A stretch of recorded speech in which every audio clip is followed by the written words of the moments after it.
This is Samir Parmar with the Machine Vision Group at SICK Incorporated. Now that you have already seen the part 1 of the video and managed to provide all the electrical connections to your inspector unit, mounted it properly, as well as downloaded the SOPAS software to be able to communicate with the unit, we can actually go ahead and now pop up the SOPAS software from this directory and start talking to the inspector unit. As soon as you pop up the software, the wizard starts up and it will walk you through the process of connecting to the inspector unit and communicating with it. In my case right now, I have a unit connected directly, so I'm going to say connect to a new device and click OK. I want to connect to the device via the Ethernet connection because that is how my device is connected to my PC. I'm going to click next. My device is connected directly to my computer and not via a network, so I will select that and click on next. The SOPAS will scan for devices and come back with results as to how many devices it found. In our case over here, it returns one device as a result, so we click on next and we can see that it has detected the inspector I-20 over here. The only issue is that there is a red plug next to it indicating that some configurations needs to be done in order for us to be able to communicate with it, and that is the IP address compatibility between the inspector and the computer. We can simply click over here at change IP configuration, and if we were connected via a network, we only would require to click on this portion over here and use the DHCP, whereby the network would allocate an IP address automatically to the inspector unit as it would to the computer on the network.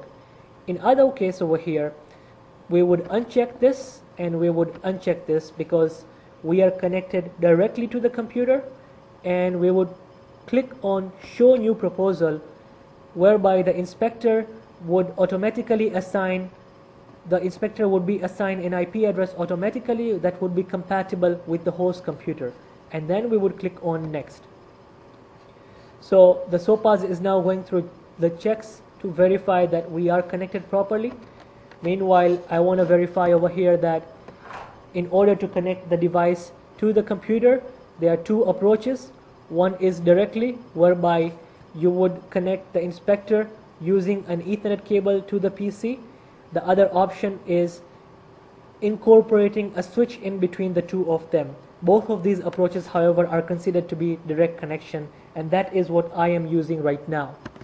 The other approach is the network, whereby you would connect the inspector to the network, and the network would be assigning an IP address to the inspector automatically as it would to all the other computers on the network. Let's go back to the screen and see where we stand right now. So 3 checks done so far.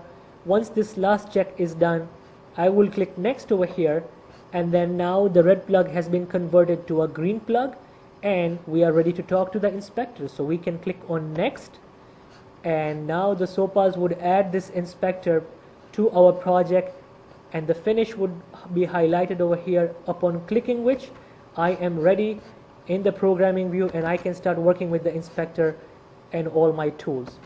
Let's say you don't really have an inspector physically to work with. No problem. You can actually load some pre-captured images using the same approach. So now what we would actually be using over here is a simulated device. So we would say that we want to connect to a new device, click OK, and when it comes to the connection, select simulated device, click next. We will select the version we want to pick, which is I-20 or the I-10, and click on next.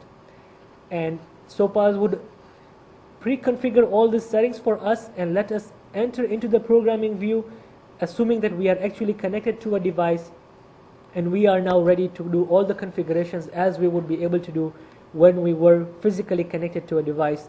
The difference is now we would actually need to select a set of images from anywhere on the desktop or on the computer and load them up so that we can actually do some work with it.